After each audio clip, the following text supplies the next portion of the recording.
So I'm walking through the forest. I don't know how I got there, but I usually end up in the forest. I don't know why.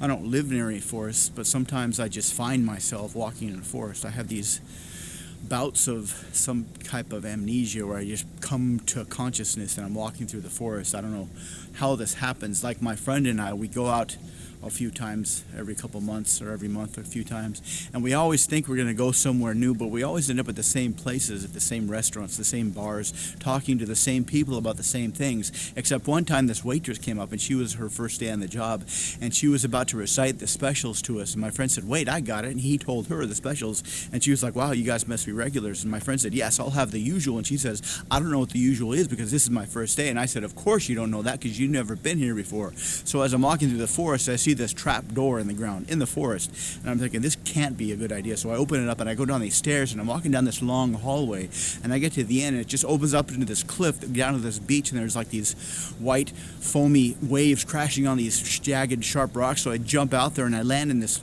fair. There's this country fair, this high school fair in this small town in the Midwest, and I'm walking around.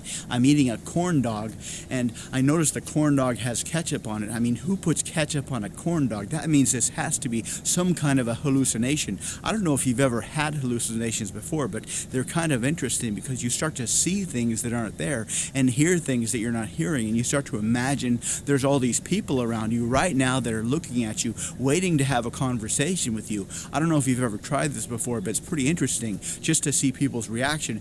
Go out in public, stand in the middle of a public place where there's a lot of people, and just start having a conversation with imaginary people and see who calls the police first, because they might take you to the insane asylum and they'll put you in a small room, and then you'll get a lot of free drugs, which is of course the goal, is to get free drugs from the insane asylum because you were talking to people that weren't there in the middle of the park or some other place where there's a lot of people.